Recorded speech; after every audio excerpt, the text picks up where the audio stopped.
ассалому алайкум бинандагони гиромӣ, нашри ҷанбасии барномаи иттилоотии навидро мустақиман манзури шумо мегардонем. Дар студия Соро Холиқназарова.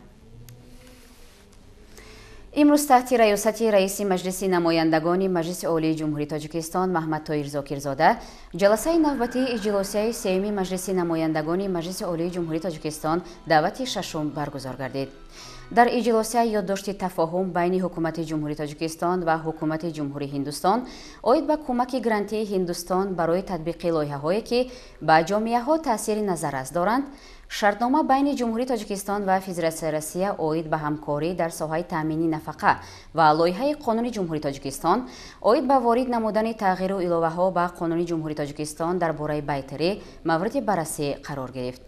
баромадкунандагон таъкид намуданд ки шартнома байни ҷумҳурии Тоҷикистон ва Федератсияи Россия оид ба ҳамкорӣ дар соҳаи таъмини нафақа ба танзими ҳимояи ҳуқуқҳои шаҳрвандони тарафҳои аҳдкунанда дар самти суғуртаи иҷтимоӣ ва нафақа нигаронида шуда, тибқи он минбаъ тарафҳо барои собиқаи кории шаҳрвандони ҳарду тараф ки дар ҳудуди кишвари худ ба суғуртаи нафақавӣ фаро гирифта шуданд, дар асоси қонунгузории худ нафақа таъин мекунад. яъне агар шаҳрванди Федератсияи Россия дар ҷумҳурии Тоҷикистон фаъолияти меҳнатӣ анҷом дода бошад, бо риояи муқаррароти қонунгузории ҷумҳурии Тоҷикистон ба ӯ муносиб ба собиқаи меҳнатиаш дар ҷумҳурии Тоҷикистон нафақа таъин карда мешавад. инчунин ҳамин тартиб нисбат ба шаҳрвандони ҷумҳурии Тоҷикистон ки дар Федератсияи Россия фаъолияти меҳнатӣ анҷом медиҳанд, тибқи қонунгузории Федератсияи Россия ба онҳо нафақа таъин карда мешавад.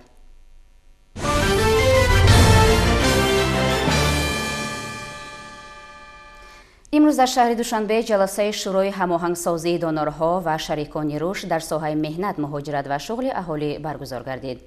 дар кори он муовини сарвазири мамлакат Матлубахон Сатториён, роҳбарияти вазорати меҳнат, муҳоҷират ва шуғли аҳолӣ, намояндагони вазорату идораҳои ҷумҳуриявӣ ва шарикони рушд иштирок доштанд. тафсилот дар гузориши ҳамкорони мо.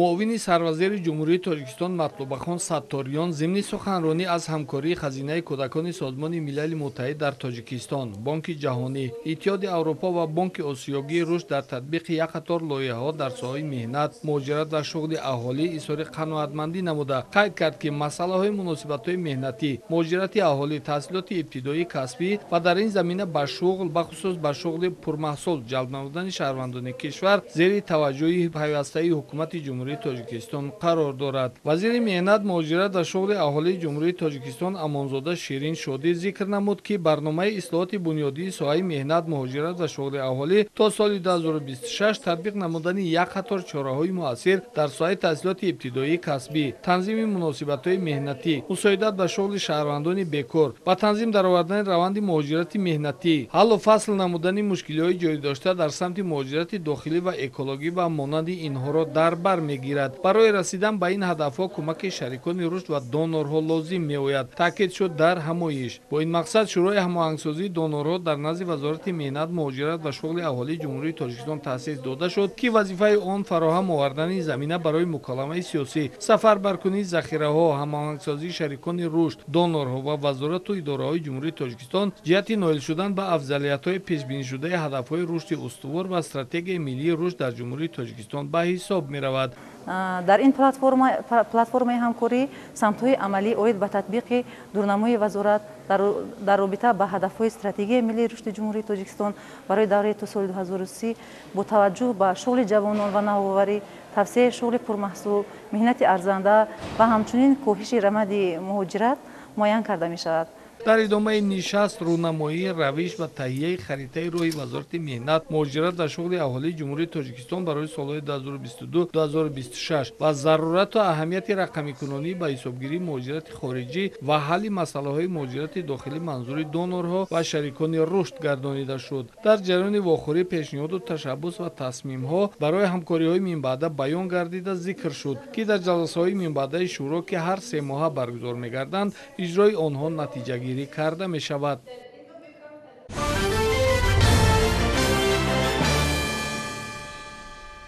дар доираи татбиқи амалии 10 солаи байналмилалии амал об барои рушди устувор солҳои 2018-2028 дар тоҷикистон корҳои муҳим анҷом дода мешавад. аз ҷумла дар баробари баландбардоштани маърифати экологияи мардум, ҳамчунин дар минтақаҳои аҳолинишине ки аз об танқисӣ мекашанд, бо истифода аз сарчашмаҳои гуногуни маблағгузорӣ хатҳои нави оби нӯшокӣ кашида мешавад.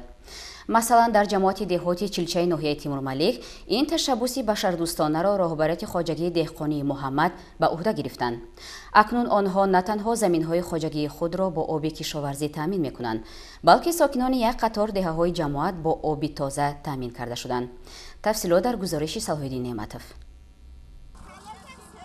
дар доираи амалӣ намудани нақшачорабиниҳо вобаста ба солҳои 2018-2028 10-солаи амал об барои рушди устувор дар шаҳру деҳоти вилояти Хатлон тадбирҳои лозима андешида мешавад. бо ҳамин мақсад бо ташаббуси роҳбарияти хоҷагии деҳқонӣ Муҳаммад дар ноҳияи Тимур-Малик чоҳи амудӣ канда шуда оби нӯшокӣ бароварда шуд. тадбири мазкур имкон медиҳад ки дар оянда сокинони деҳаи Чилча ва худи хоҷагӣ бо оби софи ошомиданӣ таъмин гарданд. ба гуфтаи сокинон қаблан онҳо аз норасои оби нӯшокӣ то ҷои душворӣ доштанд. ба ин хотир хоҷагидорон тасмим гирифтанд ки ҷиҳати бароварда кардани мушкилоти ҳамдиҳагони худ ин иқдомро амалӣ созанд. тавре гуфта шуд дар ин баробар имкон фароҳам гардид ки қисмати бештари заминҳои хоҷагӣ шодоб гардида аз он ҳосили фаровон ба даст оварда шавад. хоҷагии деҳқонӣ мо дорои 30 гектар замин мебошад. мо тасмим гирифтем ки барои обёрӣ кардани заминҳои хоҷагӣ чоҳи амудӣ биканем. мо онро дар чуқурии 107 метр канда ба истифода додем ва дар давоми кор ба деҳаҳои гирду атрофи ин хоҷагӣ низ обро таъмин менамоем. хоҷагӣ барои таъмин намудани об ба ин минтақаҳо зиёда аз 10 зар дариҷа ҷойгир карда шуда ва ҳамаи онҳоро дар рӯзҳои наздик метавонад ки ба ин минтақаҳо равона карда аз ҳамин об истифода баранд. дута чоҳи амудӣ кофта шудааст ки хеле шумо мебинед айни ҳол чоҳи дуюм дар арафаи анҷомёбӣ мебошад. дар хоҷагӣ зиёда аз 20 нафар аъзоён кору фаъолият мекунанд ки аз онҳо 10 нафари онҳо коргарони мавсимӣ бошанд ва 10 нафари онҳо коргарони доимӣ бошад. акнун бо об таъмин гардидани деҳаи Чилча ва ҳудуди заминҳои хоҷагии деҳқонӣ Муҳаммад имкон медиҳад ки сокинон баробари таъмини оби нӯшокӣ ҳамзамон қитъаҳои замини назди ҳавлигиро мақсаднок истифода бурда зироатҳои гуногунро кишту парвариш кунанд ва ҳосили хуб ба даст биёранд. тавре гуфта шуд ноҳияи Тимур-Малик ки минтақаи кӯҳсор мебошад, марҳила ба марҳила деҳаҳои эҳтиёҷ дошта ба оби нӯшокӣ ба ҳамин тариқ бо об таъмин карда мешаванд. хоҷагидорон ва мутахассисон иброз доштанд ки заминҳои ин минтақа барои бунёди боғи ниҳолони мевадиҳанда хеле мусоид аст. ба ҳамин хотир аҳли заҳмати хоҷагии деҳқонӣ Муҳаммад имсол дар майдони 2 гектар боғи гелос бунёд карданд ва ҳамин баъд нақша доранд ки бо таъмин гардидани об майдони боғотро дар хоҷагӣ боз ҳам васеъ намоянд. аз ин ташаббуси созандаи аҳли хоҷагии деҳқонӣ Муҳаммад масъулини ноҳия ва сокинони деҳаи Чилчаи ноҳияи Тимур-Малик изҳори миннатдорӣ намуданд. Салоҳиддин Неъматов, Маҳмуҷони Зиёиддин барои барномаи иттилоотии Навид аз ноҳияи Тимур-Малик.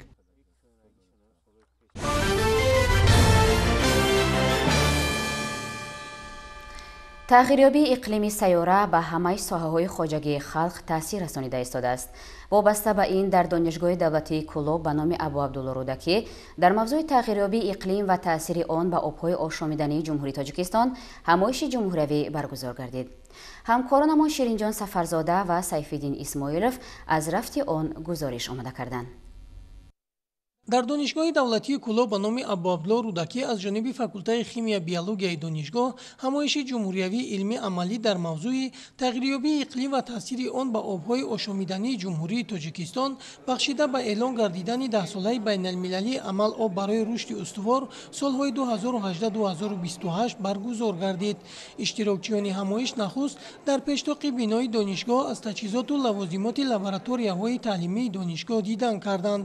дар ин намоиш муосиртарин таҷҳизот барои санҷидани об, таркиби об, хусусиятҳои химиявӣ ва биологии об, санҷиши сифати маҳсулоти хӯрока ва меваю сабзавот ба маъраз гузошта шуда буд. дар ин конференсия олимон, муҳаққиқон ва дигар пажӯҳишгарон дар соҳаи об ва тағйирёбии иқлим суханронӣ мекунанд ва ин барои донишҷӯёни ин донишгоҳ, барои муҳаққиқоне ки дар ин самт кор мекунанд бисёр як маълумотҳои хуб мешавад ва дар оянда боварӣ дорем ки дар ин самт корҳои зиёде ба анҷом мерасад, чунки захираҳои обии оби бузурги осиёи миёна бахусус дар ҷумҳурии тоҷикистон сарчашма мегирад ва инро мо бояд ҳамаҷониба омӯзиш кунем ва барои кишварҳое ки дар ин соҳа танқисӣ мекашад мо роҳҳои ҳалли чунин муаммоҳо ё ин ки мушкилотҳоро бояд ба онҳо ё ба худи аҳолии ҷумҳурӣ пешкаш карда бошем. ҳамоишро ҷонишини ректор оғоз намуда меҳмонон, олимону муҳаққиқон ва кулли иштирокчиёнро хушомадед гуфт. Иброз дошт ки тағйирёбии иқлим дар сайёра ва таъсири манфии он ба обҳои нӯшокӣ яке аз мавзӯъҳои меҳварӣ дар ҷаҳон гардидааст. дигар иштирокчиён дар мавзӯъҳои рушди устувори Тоҷикистон ва самтҳои амалигардонии он, ташаккули равандҳои хатарноки гидрологӣ вобаста ба тағйирёбии иқлим дар ҷумҳурии Тоҷикистон, масъалаҳои истифодаи оқилонаи обҳои минтақаи Кӯлоб, омили рушди туризми рекреатсионӣ, гармшавии иқлим ва таъсири он ба муҳити зист, мушкилот ва самтҳои беҳдошти он дар ҷумҳурии Тоҷикистон баромад карданд. ҳадаф аз баргузории ин конференса аз як тараф таҳлили вазъи воқеии равандҳои тағйирёбии иқлим дар ҳудуди кишварон бошад, аз тараф дигар ташаккул додани маърифати экологии аҳолӣ баъри ба ин васила ноил гаштан ба рушд устувори ҷумҳурии Тоҷикистонро ташкил медиҳад.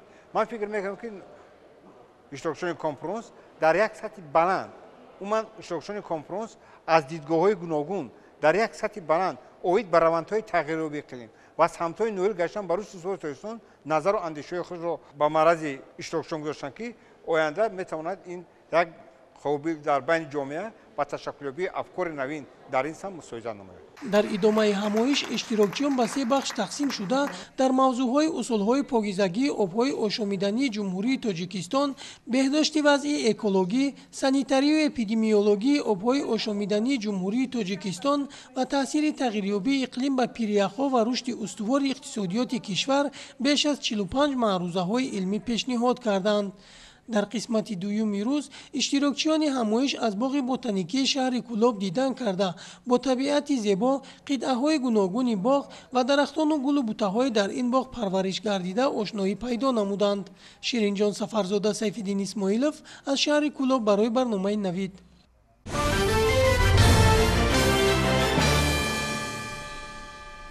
корҳои саҳроӣ дар хоҷагиҳои шаҳру навоҳии вилояти Суғд авҷи тоза мегирад.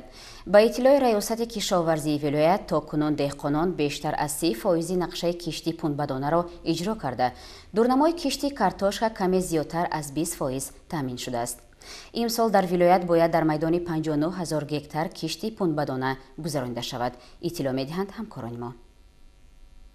соли ҷорӣ нақшаи кишти пахта дар вилояти Суғд 59 000 гектар буда, барои саривақт гузарондани кишти пунбадона аз ҷониби сарраёсати кишоварзии вилоят дар ҳамбастагӣ бо раёсатҳои кишоварзии навоҳии пахтакор ва олимони мутахассисони соҳа чораҷоӣ гардида истодааст. мувофиқи маълумоти сарраёсати кишоварзии вилоят оиди рафти чорабиниҳои агротехникӣ, то имрӯз дар майдони 19 453 гектар кишти пахта гузаронида шудааст, ки 33% нақшаи пешбинишударо ташкил медиҳад. соли ҷорӣ дар майдони 177 701 гектар дурнамои кишти баҳорӣ ба нақша гирифта шуда, тибқи маълумотҳои фаврии раёсатҳои кишоварзии шаҳру ноҳияҳои вилоят ба санаи мазкур дар майдони 85 214 гектар кишти баҳорӣ гузаронида шудааст, ки ин 48% дурнаморо таъмин карда.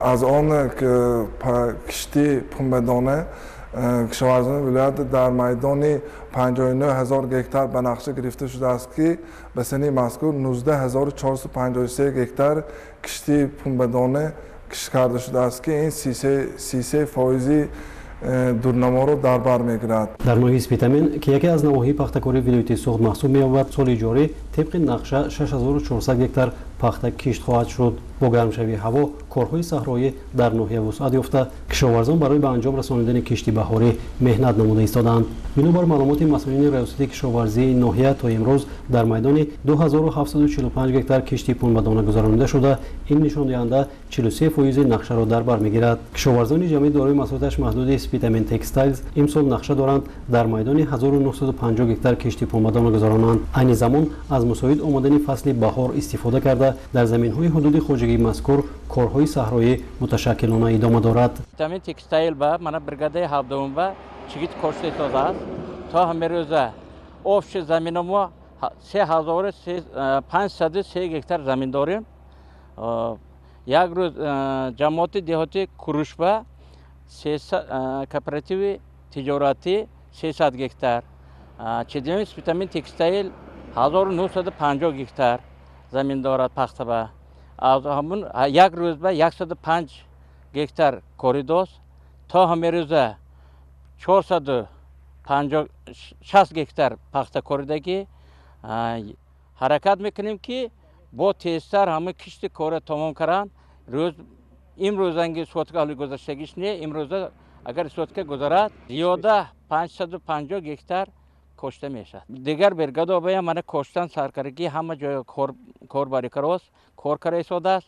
ҳар рӯз ба рӯз ҳамин кишти корамо 105 бошад, рӯзашо 150 160 200 гектар мерасонем. ҳаракат мекунем ки тезтар кишти кора тамом карда. бо мақсади таъмини бозори дохила бо сабзавоти тару тоза дар шаҳру навоҳии вилоят кишту парвариши зироатҳо идома дорад. хоҷагидорони вилоят ҳамарӯза дар майдони 240 гектар картошка кишт намуда то санаи 12 апрел дар майдони 3822 гектар кишти картошка гузаронданд ки нишон дод баробар ба 20.7% дурнамои кишти картошка мебошад. кишти картошки асосӣ дар хоҷагиҳои кишоварзӣ вилоят тибқи дурнамо 18500 гектар мебошад ки ба санаи мазкур 3822 гектар кишти картошка гузаронда шудааст ки ин 20.7% дурнаморо таъмин гардонда шудааст. кишти ғалладонагиҳо дар майдони 50474 гектар ба нақша гирифта шуда 49307 гектар кишти ғалладонагиҳои хӯшадор гузаронда шудааст. баҳри даромад татбиқ намудани дастуру супоришҳои сарвари давлат ва саҳмгузор будан дар барномаи озуқавории кишвар кишоварзони вилояти суғд ҳар рӯзи офтобиро самаранок истифода карда азм доранд ки дар моҳлатҳои оптималӣ кишти зироатҳоро ба анҷом расонанд.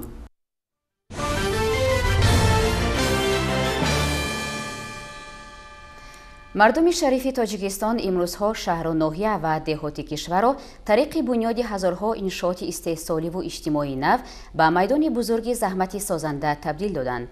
сокинони ноҳияи восеи вилояти хатлон низ дар қатори пешсафони ҷабҳаи созандагию ободонии кишвари маҳбубамон саҳми арзандаи худро мегузоранд. аз фаъолияти як нафар сокини ин ноҳия ки сангистонро ба гулистони воқеӣ табдил додааст ҳамкори мо хоҷа назриев гузориш медиҳад.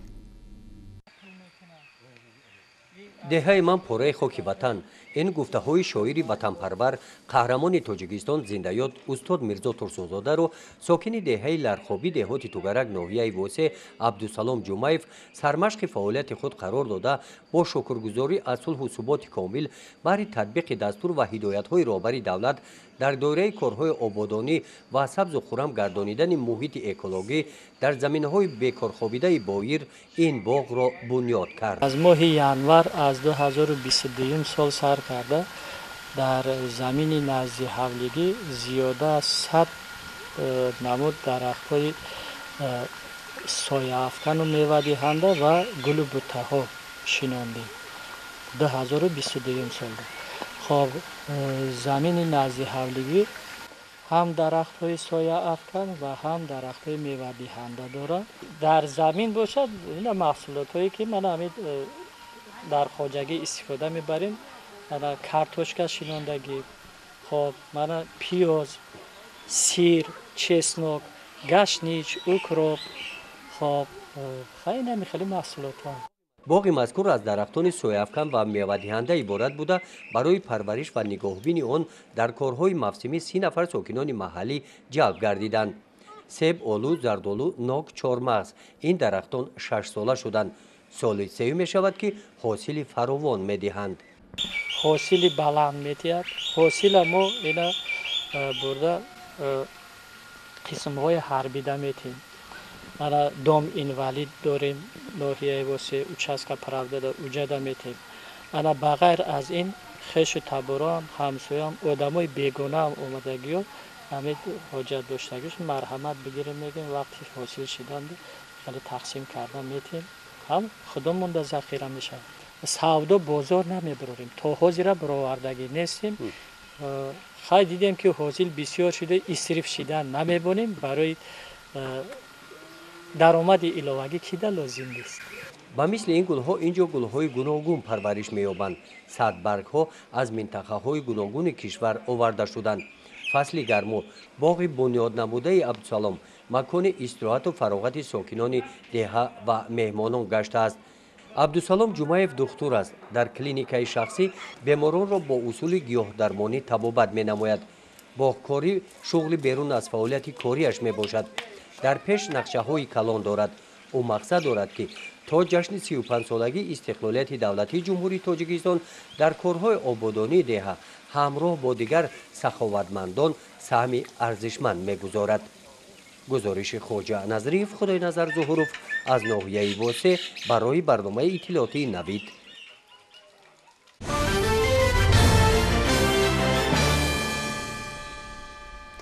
گروه فوری ریاست کمیته دولتی امنیت ملی جمهوری تاجیکستان در ولایت ختلان در منطقه‌های نزدیک سرحدی حدود ناحیه همدانی از قاچاق مواد مخدر پیشگیری کردند. در نتیجه درگیری میان سرحدبانان و جنایتکاران یک قاچاقبر افغان به ضرر گردانیده شد. گزارش نوبتی در این خصوص.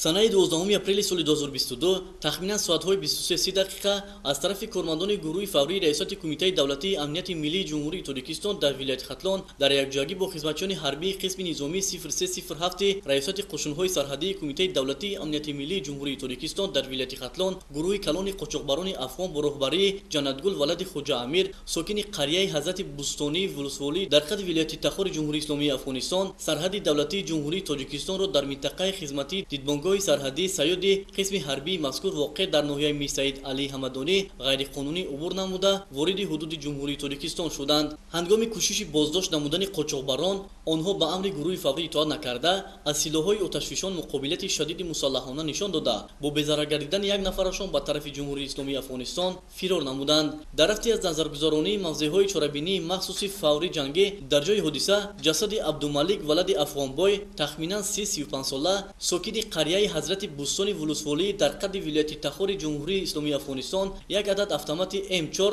استحصال ایالات متحده آمریکا و یک تیردان با 5 دانه تیر، دو عدد نارنجک دستی RGD 5 اینچنین دو برخلطه پلی‌اتیلنی رنگش زرد و سیاه که در داخل آنها 38 بسته واسطه نشادر نوی حشیش، 7 بسته مواد مخدر نوی افیون، 4 بسته مواد مخدر نوی گراین که در عموم 49 بسته را تشکیل می‌دهند دریافت و مصادره کرده شد. از طرف گروه فوری ریاست کمیته دولتی امنیت ملی جمهوری تاجیکستان در ولایت ختلان نسبت به شهروندان جمهوری اسلامی افغانستان عبدالملک ولدی افغانبای، جنتگل ولدی خوجا امیر و دیگر هم‌مسلکان آنها با ماده‌های 200 قسم 4 بند د، 289 قسم 3، 195 قسم 2 بند و و 335 قسم 2 کدکس جنایتی جمهوری تاجیکستان پرونده جنایتی آغاز کرده شده تفتیشات پیشکی ادامه دارد. باید قید کرد که استفاده و معاملات غیرقانونی مواد مخدر یکی از مشکلات گلوبالی به حساب رفته. جانب تاجیکستان برابر دیگر کشورهای تشبسکار با مقصد پرزور نمودن مبارزه بر ضد این وبای عصر و پیشگیری استفاده آن میان شهروندان تدبیر و چاره‌های ضروری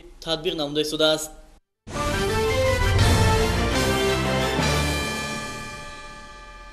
احیا گردیدن جشن قدیمه سیری گلی لاله در فصل بهار توجه مردم ما را به گلکاری و گلپروری و زیبایی پرستی دوچند گردانید. اینک چند سال می شود که به خاطر اشتراک سزاوار در فستیوال جمهوری سیری گلی لاله در همه شهر و ناحیه های مملکت میلیون ها بیخ گل های رنگارنگ شنونده می شود که واقعا هم خیلی زیبا و نظرآوراست. در باغ فرهنگی و فراغتی به نام کمال خوجندی شهر خوجند هم امسال ده ها هزار پیازک گلی لاله شنونده شد و امروز این باغ منظره نادری را به خود گرفته است. شهر همکاران ما در این خصوص. خوجند در همه گونه فصل سال زیباست، لیکن بهاران زیبایی آن به اوج علا میرسد، به خصوص زمانی که باغ و میدان و کوچه و خیابان‌های شهر غرق هزاران گل‌های لاله میشوند. در باغ فرهنگی و فراغتی به نام کمال خوجند اکنون گل‌های لاله شکفتند به مانند لامپادا، رد ایمپرشن، سترانگ فایر و غیره ها شنونده شدند که حسن باغ را باز هم زیبا و دلربا میکنند. کارهای شنوندن لاله الکی در ماه مارت آغاز شده بود. از سال 2019 سر کرده در باغ فرهنگی فراغتی به نام کمال خوجندی سیر گلی لاله اعلان کرده شده بود که از همان سالها تا این جانب در باغ فرهنگی فراغتی به نام کمال خوجندی پیازک‌های گلی لاله شنیده میشن. این سال هم باشد هم نیز در حدود باغ فرهنگی فراغتی زیاده از 200,000 پیازک‌های گل لاله شنانیده شدند. پرورش لاله‌های دلربای گوناگون رنگ در تمامی گوشه‌های مملکت پدیده بی‌نظیر و بی‌بقاست که به چشم نیرو به دل فرح می‌بخشد. آن اساساً از 6 رنگ سرخ، سفید، نارنجی، بنفش، سبز و زرد عبارت می باشد. برای آباد نمودن باغ فرهنگی و فراغتی به نام کمال خوجندی زیاده از 15 نفر فعالیت می برند که زیاده از 20,000 پیازک‌های گل لاله کشت نمودند و ساکنان می توانند از این همه زیبایی آمده دیدن کنند. سیر گل لاله در سال 2019 گذرانیده شد که در آنجا آزمون تشکیل کرده شده بود که آزمون از روی 5 نامیناسیون شده گذشت. گلدسته بهترین، اکیبان بهترین و غیره ها بود که همان سال باغ فرهنگی فراغتی به نام کمال خوجندی جای دوم را سزاوار گردید. طی سالهای آخر در جمهوری تاجیکستان با یک شکوه و شهامت خاص دایر نمودن سیر گل لاله در سطح محله، دهات، شهر، ناحیه، ولایت و جمهوری نشانه ارزش‌گذاری به ارزش‌های تاریخی و فرهنگی خلق تاجیک بوده. تشبثکار این اقدام پرزیدنت مملکت محترم امامعلی رحمان به حساب می‌روند که پیوسته مردم را به آبادانی و سبزکاری هدایت نموده فرهنگ زیبایی پرستی را ترغیب و تشویق می‌دهند.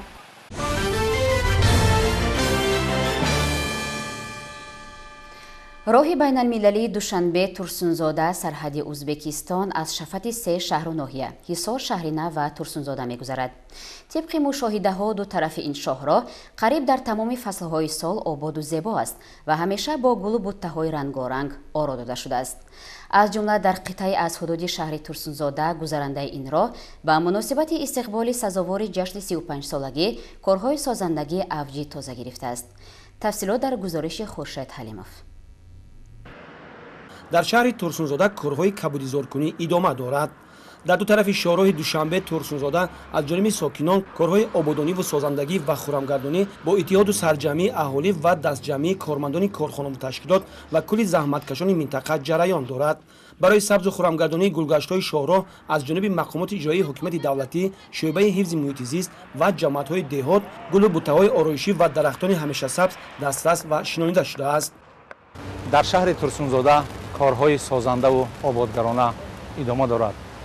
ساکنان شهر با یک روحیه بلند سازندگی و بنیادکاری با روحیه بلند وطن دوستی از پی تازه‌کاری و آبادکاری هستند. با تشبث مقامات اجرایی حکومت دولتی شهر و دستگیری صاحبکاران فعالان امروزها در شهر بنیاد کارخانه‌های صنعتی، ساختمان سیمخانه‌های علاوگی، تعمیر راه‌های نقل‌وگرد، چراغانکنی کوچه‌های شهر وسعت تازه گرفته تمام کوشش خیراتی خود را به آن سفربر می‌نمایند. سرجمعی ساکنان در حشرهای عمومی با حس بلند وطندوستی و با عزم قوی دست زدن به کارهای آبادانی دیارشان شهادت از آن می‌دهد که پیوسته در تلاش آنند که دیار خود را آباد و زیبا گردانند. باید گفت که امروزها در تمام کارخانه و تشکیلات و دهه‌های جماعت‌های دهات کارهای آبادانی و سازندگی متشکلانه جریان دارد. از جانب کارمندان مؤسسه منزلی و کمونالی شهر ترسونزاده در تمام موضع‌های شهر، کوچه و خیابان‌ها و گلگشت‌ها کارهای زمینوی براه مانده شده است. در کارهای آبادانی و کبودیزارکنی شهر ترسونزاده به پیشواز جشن‌های ملی تاریخی ساکنان و کارمندان کارخانه و تشکیلات نیز روزهای استراحت دست یاری می‌رسانند تا در شکوفایی شهر خود سهمگذار باشند. امید است که با سرجمعی مردم مهنت‌قرین ترسونزاده جشن‌های ملی مملکت در سطح بلند تشکیلی و فرهنگی استقبال گرفته می‌شود.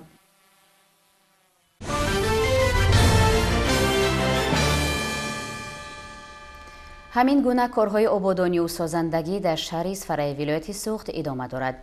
در این شهر مرزی ساکنان عادت کردند که روزهای استراحت به حشر یک جای برآمده کوچه و محله‌هایشان را تازه و آزاد نمایند.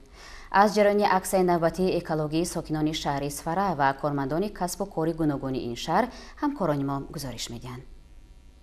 با استقبال سزاوار جشن‌های ملی ساکنان شهر و دهاتی اسفرای با مقصد تقویت کارهای سازندگی و آبادکاری باز هم آباد و زیبا گردانیدن محیط زیست یک دلانه به حشر عمومی خلقی آبادانی برآمدند. боиси қаноатмандӣ است ки дар ин чорабинӣ кормандони корхонаҳои ташкилотҳо, донишҷӯёну хонандагон ва сокинони шаҳр бо дарки баланди масъулиятшиносию меҳанпарастӣ, худшиносию худогоҳӣ, ифтихори ватандорӣ ва меҳнатдӯстӣ саҳми худро гузоштанд. дар ин радиф чун анъана омӯзгорон ва хонандагони муассисаҳои таълимӣ, донишҷӯёни донишгоҳу коллеҷҳо ва кормандони соҳаи тандурустӣ фаъолнокии бештар нишон доданд. бинобар суханони масъулини ҳашари ободонӣ, кормандони хоҷагии манзилию коммуналии шаҳр, ҳамчунин ҳашарчиён аз тамоми корхонаҳои ташкилот ва муассисаҳо дар корҳои тозакунии маҳалли зист, рангубори хонаю иншоотҳо, аз алафҳои бегона тоза намудани майдону гулгаштҳои шаҳр, тоза кардани ҷойборҳо, сафедкунии девору дарахтон, баровардани партовҳо,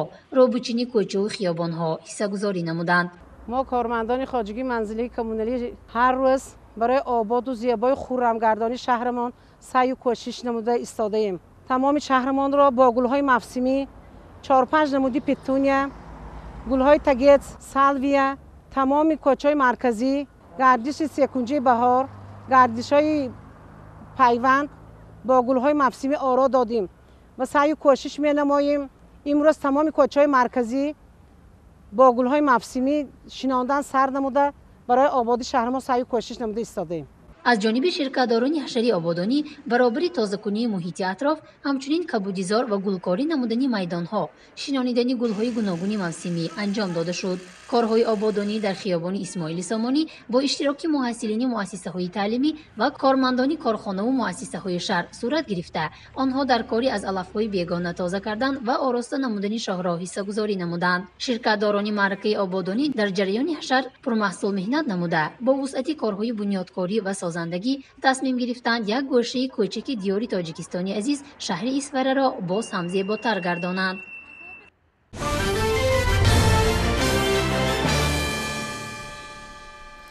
дар шаҳри душанбе намоиши расмҳои мусаввири шинохтаи тоҷик Далер Меҳтоҷев кушода шуд. ин намоиш гирияи лолаҳо ном дорад ва ба хотираи устодони ин санъати волои тоҷик бахшида шудааст. ҳамкорони мо низ дар маросими кушодашавии ин намоиши зебо иштирок доштанд ва инак гузориши онҳоро тамошо мекунем. ин мусаввара гирияи лолаҳо ном дорад. муаллифи он рассоми муваффақи тоҷик Далер Меҳтоҷев аст. ҳамчунин намоиши расмҳояш низ гирияи лолаҳо ном дошт, ки ба хотираи неки шоҳсутунҳои санъати тасвири тоҷик бахшида шудааст. сабаби гирияи лолаҳо ном кардани ин намоиш дар он буд, ки мехостам ба хотири гиромидошти устодони бузургворам чун ба мисли устод Сангов, Фарух Хоҷаев, Карим Наҷмиддинов ва Зиёратшо Довудов, ки барои халқи тоҷик ва барои банда низ хеле хизматҳои шоён мекарданд ва мехостам, ки ин намоишро баҳри ёдбуди ҳамон бузургон бебахшам.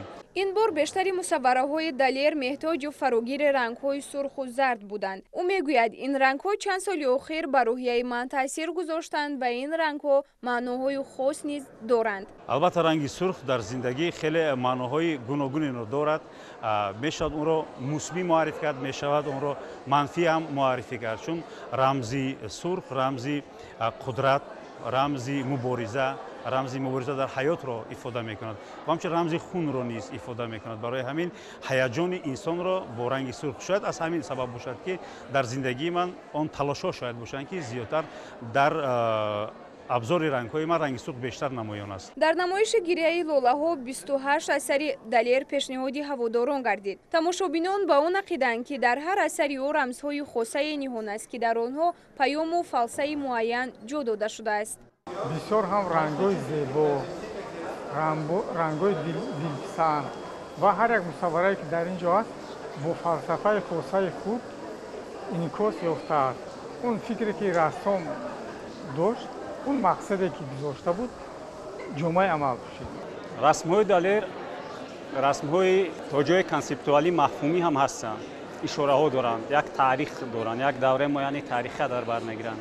уфуқҳои гуногуни ҳамин миллату ҳамин фарҳанга бозтоб мекунанд. бинобар ин дару ба рӯи мусаввараҳои Далер фақат мешавад, ки сокит буд, нигарист ва бо як дунё завқу маънавият дур шуд. ҳамчунин ҳузурдоштагони намоиш ба он назар буданд, ки бештари ин мусаввараҳо баёнкунандаи рӯҳу замонанд, ки ҳар бинандаро ба андешаи амиқ водор мекунанд.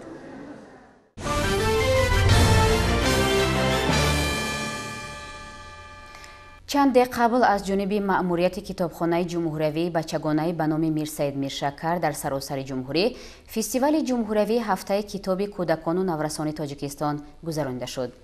در دایره این فستیوال بایگانی کتابخانه های اکثر شهر و ناحیه های جمهوری با ادبیات تازه نشر بچگانه غنی گردانده شدند، زیرا فستیوال با خود کلوار پر از کتاب تازه نشر هم داشت. موضوع را همکاران ما از ناحیه رشت ادامه می‌دهند. در بینای بخش فرهنگ مقامات اجرایی حکومت دولتی ناحیه رشت، فستیوال جمهوری هفته کتاب کودکان و نوسان تاجیکستان با اشتراک خوانندگان مؤسسه‌های تعلیمی و دوستداران کتاب برگزار گردید. سراول در نزد بینای بخش فرهنگ ناحیه نمایش کتاب‌های تازه نشر برگزار گردید که مهمانان از آن دیدن نمودند. در آزمون حکمان و نمایندگان مقامات اجرایی، شاعران و ادیبان اشتراک نموده باید به احیای سنت‌های کتاب دوستی، جلب نسل نورس به مطالعه کتاب، بیدار نمودن میل و رغبت به ایجادیات سخنرانی نمودند.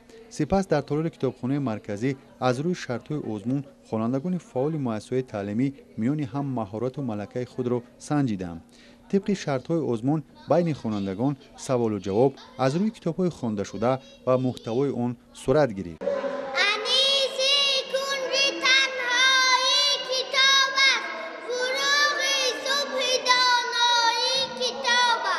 دوری جنبستی آزمون جمهوری کتاب کودکان و نورسان تحت عنوان انیس کنج تنهایی کتاب است برگزار گردید. اشتراکچیان از کتابخانه‌های جماعت‌های شهرکی دهاتی اشتراک نمودند. اشتراکچی فعالان از طرف حکمان بهاگذاری کرده شده و آنها به شهر دوشنبه راه خط گرفت. برگزار گردن چنین آزمون‌ها در بلند برداشتن معرفت‌ناکی خوانندگان و جلب نسل نورس به مطالعه کتاب مساعدت می‌نماید. در آخر چاره‌بینی برنامه فرهنگی هنرمندان شعبه فرهنگ با اشتراک خوانندگان مؤسسه‌های تعلیمی برگزار گردید.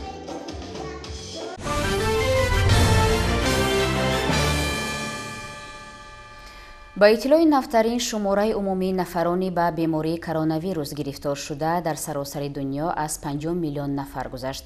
همچنین طبق اطلاع دانشگاه جان هاپکینز این بیماری از آخر سال 2019 تا کنون بیشتر از 6 میلیون و 183 هزار نفر را به هلاکت رسانیده است.